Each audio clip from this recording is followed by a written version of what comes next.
Mount Edna was quiet. Until it wasn't. We were at the foot of the volcano, capturing the story of Al-Cantara Winery. Just 4 weeks before it erupted.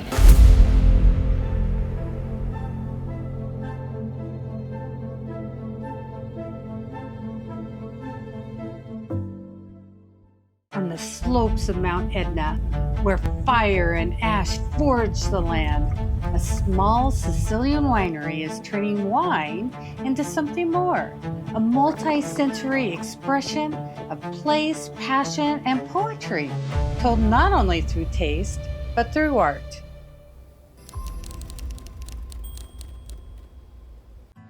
What is it about this place that makes it the perfect place to tell the story of Mount Edna through the voice of your wines? In questo caso la formula vincente è quello di avere una sinergia tra l'uomo e l'ambiente. L'uomo, diciamo, trasforma le uve in realizzazione di vino, quindi in questo caso la nostra ideologia è quella di cercare di ascoltare le vigne perché ogni vigna, ogni grappolo, ogni tipologia di uve risponde alle sue esigenze. What do you feel every day when you arrive here? I'm here, I feel the peace. I feel the Mount Etna, that supervisor of our estate. And this is make me feel happy and a sense of peace inside there is indescribable. The Mount Edna just sits there, huh? And you say, yeah, like a supervisor or maybe almost like a guardian? Yes, the Mount Edna, it's not like, it's the guardian of our land, all our land. The Mount Edna is our mother. We are here only for sheep. And she directs our to how we grow our grape and how make the good wine that we produce. The Mount Edna, especially our soil, give to our wines some characteristics that are unique of our areas. There are the minerality and the freshness in all our wine, but in Mount Edna we can express this characteristic of in the wine, and this is really important. But we don't have only the Mount Edna. About 200 meters the other side we have the river Al-Cantara that help us to the climatic changes about day and night. The temperature go down in the night, and this is help much the vineyard to grow quality grapes. In the summer, in the rest of the Sicily, the temperature are about 45 degrees. Here the temperature don't go up 35, 34. In the night, we arrive until 18, 19. It's really different. And this temperature change make our grapes really equilibrate, so it matures slowly. Why, this explains how you make the wine that I first tasted in, I think it was like 2016, and it was a Pinot Noir. Yes. And it was like, okay, normally Pinot Noir you only grow you only produce in the colder region, you know, like Burgundy or the Yarra Valley in Australia. And here, a Pinot Noir from Italy, from Sicily, from Mount Edna. And we said, how is it possible? We got to try, and we tried it, and it's what you said. It was so fresh. It had this minerality that lifted it even up more, and just these subtle nuances expressed so well in the wine. How were you able to capture the minerality and a diurnal change into a wine like that? It's not difficult. The soil, the Etna really help us, and also the Al-Cantara. We maintain the purity of the grape. We don't go to abuse the elaboration. Our vineyards are all in organic certified. For this reason, because our objective is maintain the identity of the territory. Here the soil is very rocky. I mean, look at that. How can you grow something in here, huh? I mean, it's just rocks.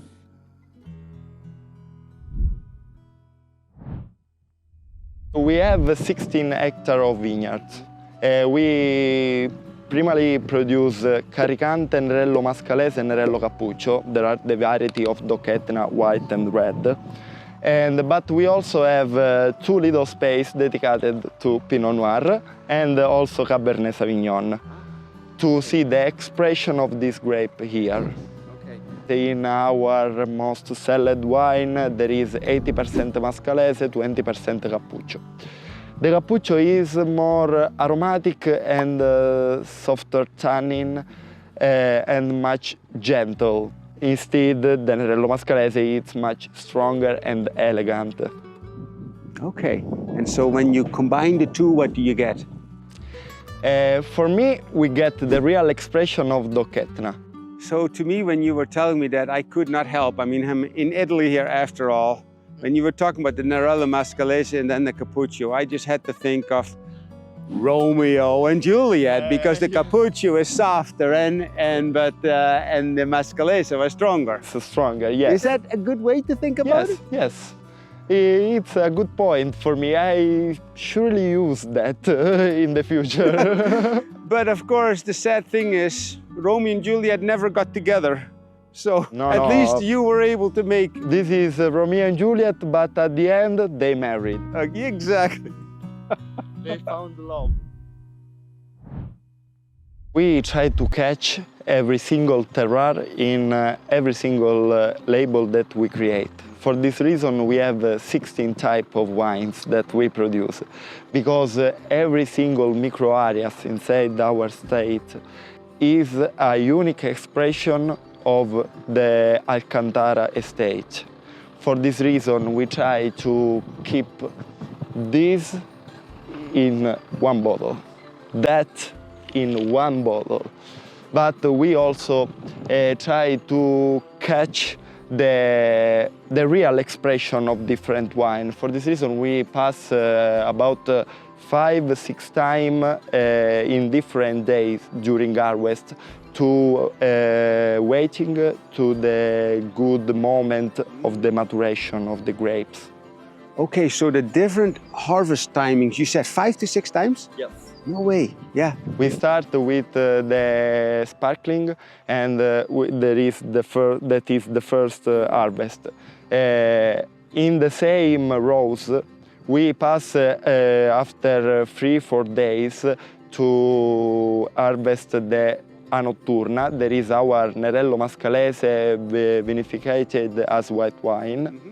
After that, about 2-3 days, we repass in the same rows for the Rosato wine. And at the end, we pass to harvest the rest of the rows for the red. We decide the day before to harvest the day next, because we are waiting for the exactly moment. Yeah. Not one day much, not one day before. Whoa, so the day before you harvest, you call it.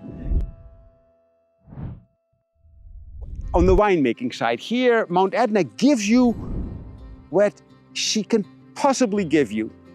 And you do all the work to pick the grape at the right time, the day before you decide. But then, what is your philosophy? What is your approach to make sure that you capture and maintain the identity of the terroir you harvested? For maintain the identity of the soil, the terroir, and all that influences our grape, we use the harvest for sure. but also we respect the grape in the cellar because the identity is correlated to the grapes. So we're doing nothing, all is about the grape. At the door, I had a little story to tell you. Yeah. As you can see, the door is a face. This is the face of the Pircanti. The Pircanti are a little elf that in the Mount Edna rob the treasure of the villagers and hide inside the cave. Inside of this cave you can find a trovatura in Sicilian. In English it's the finding, the thing that you find.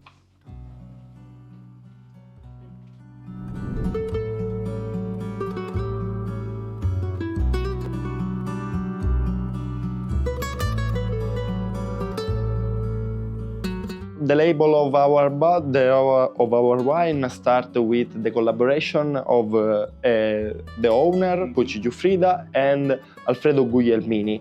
There is Cartura. And this collaboration born with when the owner take the Sicilian poetry, principally of Nino Martoglio. There is an ancient Sicilian poet. And give to Cartura, and he read the poetry and transformed that in a work of art. Wow. La poesia fa così. A tocco io 28 Ozzo Pasquale, bevi te, bevo che non so pagione, tenete a cuore, ti può fare male. E uno dice, ma acqua è a casa, l'acqua mi risponde. It's the mission of Al-Cantara, because Al-Cantara means the bridge. There is the bridge that colleagues wines, art and poetry. Wine speaks different to people, poetry speaks different to people, and you have really opened that up because it's all these different poetic inspirations that you get and then place it on the bottle and then let them speak for themselves.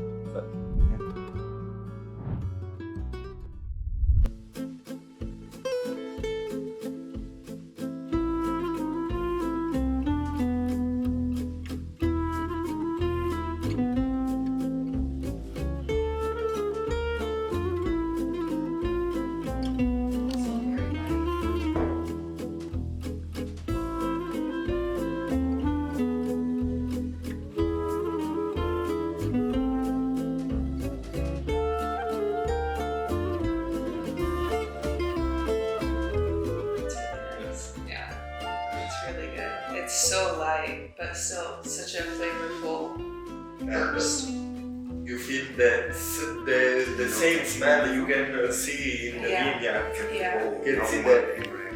Yeah, Pinot Noir is one of my favorite types of wine, but I have them from France, and this is completely different. It's but way more vibrant. Also the color. Yeah, it's so light.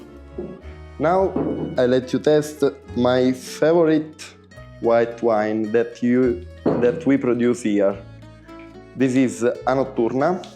This is 100% Nerello Mascalese, vinificated as white wine. I love this wine. The beautiful thing of this wine for me is that the smell are like a red wine. Well, we tasted it last night. It was like the fire from Mount Edna. Not only that freshness and that minerality, but it has this spice, like sparks of fire coming down. Yes. And it was all so integrated well in a beautiful finish. I also say you to drink this because if you are a red wine lover first. If they could speak, these wines, what story would they share with us? I think they tell there are children of Etna, strong, elegant and sincere. They would tell a story about lava, about wind and about deep root. Salute! Salute.